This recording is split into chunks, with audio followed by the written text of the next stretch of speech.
2주 전에 끝낸 여호수아서는 여호수아의 죽음과 또 애굽에서 가지고 나온 요셉의 유고를 요셉의 자손들이 배분받은 가나안 세겜 땅에 장례하는 것으로 마감이 됩니다. 그게 여호수아서 마지막 장인 24장의 내용입니다. 여호수아서 마지막 장인 24장이 그렇게 끝납니다. 우리가 함께 본 오늘 본문, 이 창세기 본문은 바로 그 요셉의 얘기입니다. 특히 오늘 이 장면은 요셉이 형들에게 버림받은 지 13년 만에 그 형제들과 극적으로 기적같이 다시 회후하는 아주 드라마틱한 대목인데, 오늘 한 해를 마무리하는 시점에선 우리들에게 송구영신의 좋은 모범을 제시하고 있는 말씀이어서 잠시 상고해 보려고 합니다. 요셉은 어떤 사람이었습니까? 우선 과거에 연연하지 않는 사람이었습니다. 요셉의 성품, 요셉의 인품, 가장 뛰어난 부분이 바로 과거에 얽매이지 않았다는 겁니다. 생각해 보십시오. 요셉의 가슴에 왜 피 맺힌 한이 없었겠습니까? 아무런 죄도 없는 어린 자기를 형들이 때리고 옷을 벗기고 죽이려고 깊은 구덩이에 던졌습니다. 그런데도 잘 안 죽으니까 다시 끌어올려서 돈을 받고 상인들에게 노예로 팔아버렸습니다. 인신매매를 한 겁니다. 얼마나 비정하고 얼마나 잔인한 짓입니까? 그때 요셉의 나이 겨우 17살밖에 안 됐습니다.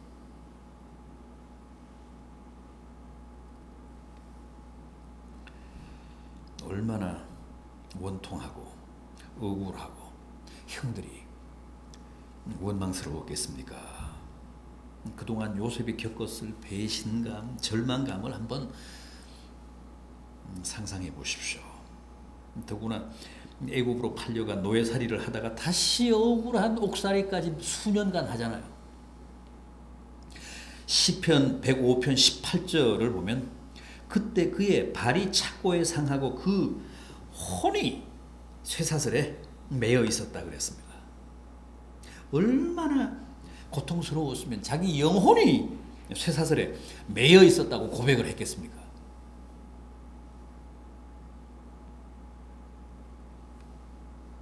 형들이 그를 그렇게 노예로 팔지 않았다면 왜 그가 그 처절한 수모와 고통을 겪었겠습니까? 그런데 그로부터 13년이 지나 이제 요셉은 대국 애굽의 총리 대신이 됐고, 형들은 이스라엘의 살인적인 가뭄이 들자, 흉년이 들자 애굽으로 양식을 구하러 왔다가 그 양자가 외나무 다리에서 딱 부딪혔습니다. 만났습니다.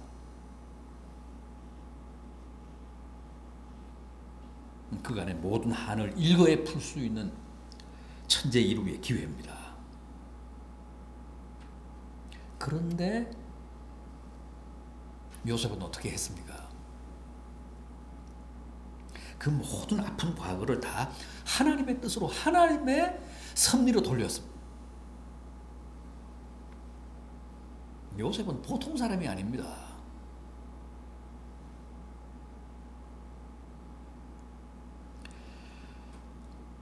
아픈 과거 짓을 다 믿음으로 해석했습니다.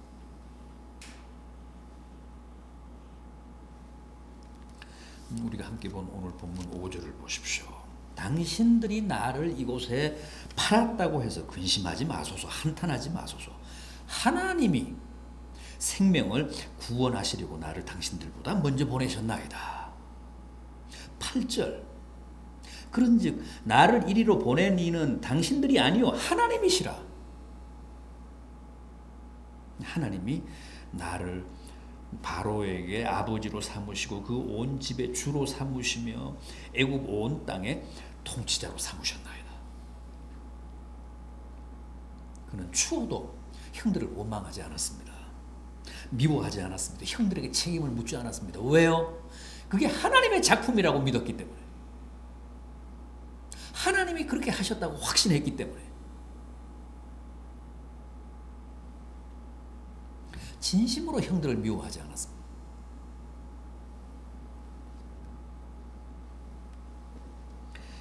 그러면서 과거를 훌훌 털었습니다. 과거에 연연하지 않았습니다. 과거에 붙잡히지 않았습니다. 형들은 지금 무서워서 겁에 질려서 벌벌 떨고 있는데 요셉은 그 형들을 붙잡고 방성대곡을 하며 오히려 형들을 위로합니다. 격려합니다. 근심하지 마십시오. 두려워하지 마십시오. 염려하지 마십시오.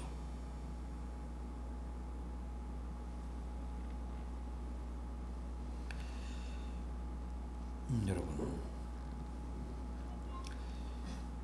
2015년 올 한 해도 우리에게는 다 벅찼습니다. 힘들었습니다. 개인에 따라서는 큰 상처와 아픔을 겪은 분들도 없지 않을 겁니다. 남에게 배신을 당했을 수도 있고 모함을 당한 분도 있을 수 있습니다. 실직을 하신 분도 있을 수 있고 사업을 하시다가 실패를 경험하신 분도 있을 수 있습니다. 그러나 이제 우리도 요셉의 송구영신을 배웁시다. 우연은 없습니다. 요셉의 고백처럼 다 하나님이 하신 겁니다. 다 하나님이 우리를 연단하시고 성숙하게 하시고 깨닫게 하시고 결국은 모든 것이 합력하여 복이 되게 하시기 위해서 하나님이 그렇게 하신 겁니다. 하나님이 아픔도 당하게 하시고 남에게 욕도 먹게 하시고 남의 배신도 겪게 하시고 모진 현실적인 경제적인 시련도 당하게 하셨습니다.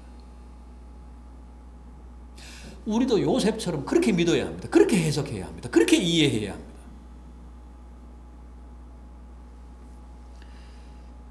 나를 욕한 사람, 나를 배신한 사람, 내게 등 돌린 사람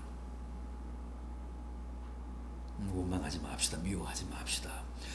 요셉처럼 과거를 다 털어버립시다.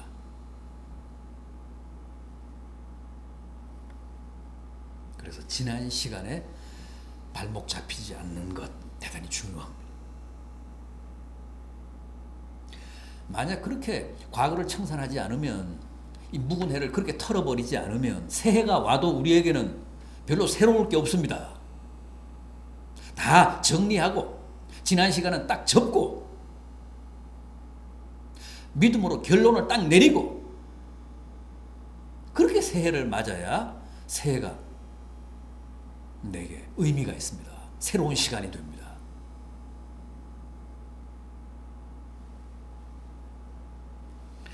요셉 보십시오. 얼마나 쿨합니까? 훌훌 털어버립니다. 오히려 자기를 배신하고 자기를 죽이려고 했던 그리고 팔아버린 형들을 위로하면서 그렇게 했다고 해서 두려워하지 마십시오. 내가 절대 복수하지 않습니다.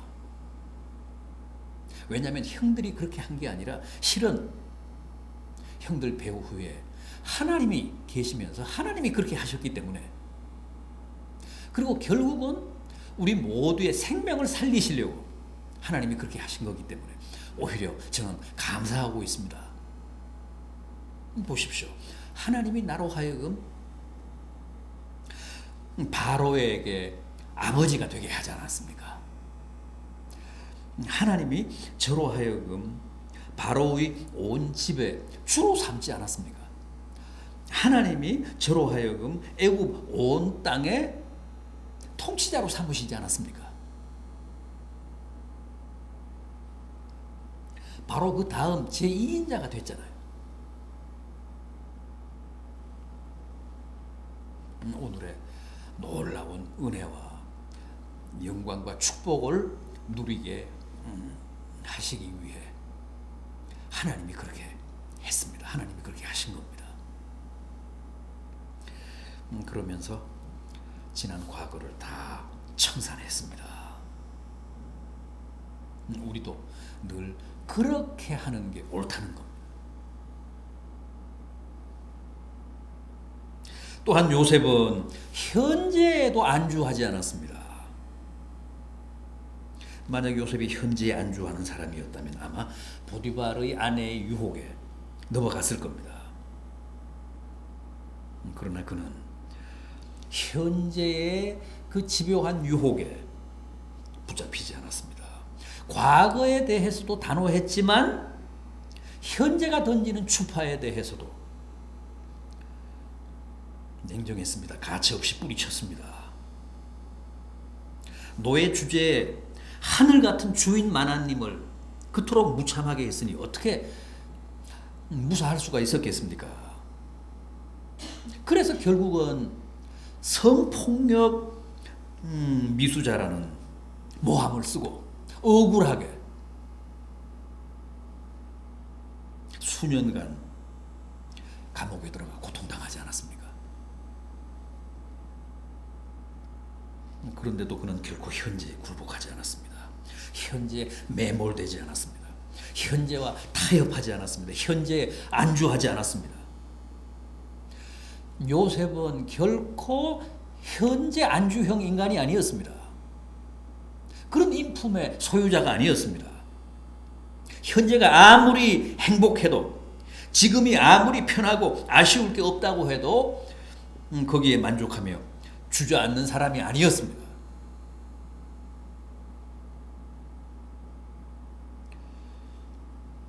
그리스도인이 바로 그런 사람들입니다. 요셉처럼 과거에 대해서도 담백할 뿐 아니라 현재에 대해서도 아무런 미련이 없는 사람들. 그래야 앞으로 나갈 수 있습니다. 현재 발목이 잡히면 거기에 그냥 뿌리 내리는 겁니다. 안일하게 살다가 죽는 겁니다.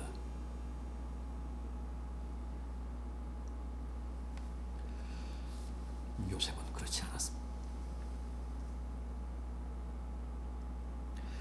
그 최고의 지위를 누리며 살면서도 늘 먼 미래를 바라봤습니다. 하나님이 약속하신 젖과 꿀이 흐르는 가나안 땅을 바라봤습니다. 오죽했으면 죽으면서 유언을 남긴 게 딱 그거 하나잖아요. 몇 년 뒤에 여기서 나가든 하나님이 너희에게 가나안을 허락하실 때 내 해골 바가지를 가지고 나가라. 그리고 그 땅에 나를 묻어다오. 그러고 죽었습니다.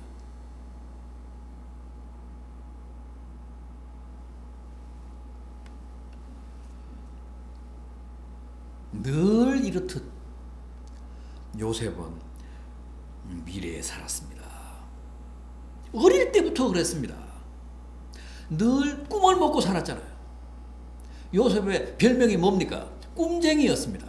사실은 그 꿈 때문에 형들의 미움을 산 거 아닙니까? 꿈 자랑하고 꿈 내용 얘기하고 형들의 곡식단이 다 내 곡식단을 향해 절합디다. 형들의 별이 다 내 별을 보고 절합디다.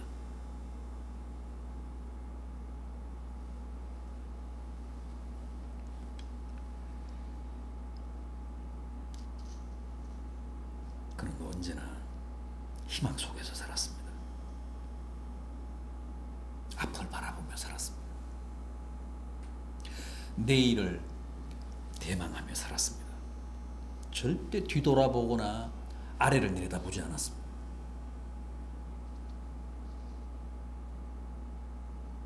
본문 5절 하반절을 보십시오. 하나님이 생명을 구원하시려고 나를 당신들보다 먼저 보내셨나이다. 7절에서도 당신들의 생명을 보존하고 당신들의 후손을 세상에 두시려고 나를 당신들 먼저 보내셨나이다. 그는 언제나 이렇게 앞을 향해 가는 사람이었습니다. 미래를 향해 나아가는 사람이었습니다. 절대 과거에 살거나 현재에 살지 않았습니다.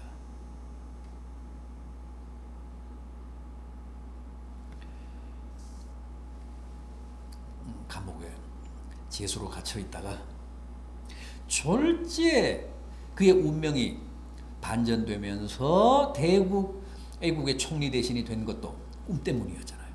꿈 때문에 그렇게 출세했잖아요. 누구도 풀지 못하고 누구도 해몽하지 못하는 난해한 바로의 꿈을 명쾌하게 해석하는 바람에 오늘부터 너가 총리다, 제2인자다 그랬잖아요.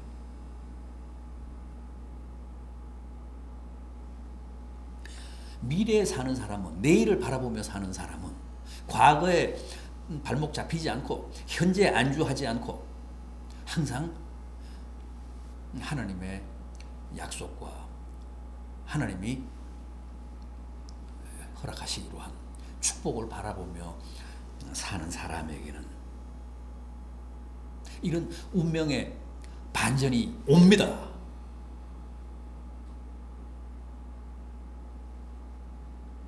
누가 상상이나 했겠습니까? 이방인 노예로 감옥살이 하던 사람이 어제까지만 해도 하루아침에 애굽의 권력 2인자가 된다는 것,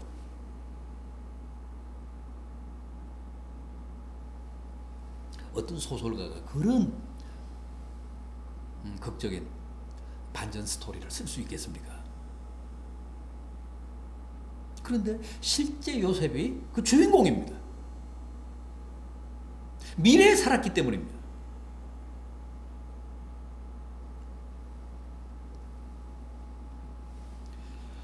지독한 그리고 철저한 미래형 인간, 그게 바로 요셉이었습니다. 그런데 우리 그리스도인들이 그렇게 살아야 된다는 거예요. 그리스도인의 모형입니다. 영원한 그리스도인의 모델입니다. 우리가 바로 꿈에 살았던 요셉의 후예들입니다. 요셉에게서 배웁시다. 과거도 현재도 아닙니다. 미래입니다. 내일입니다. 하나님의 은혜와 축복을 꿈꾸십시오.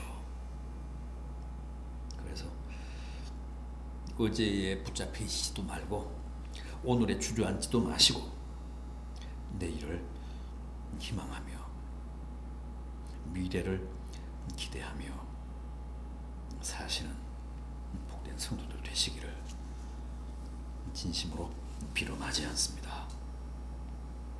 그게 바로 요셉의 송구영신이었습니다. 오늘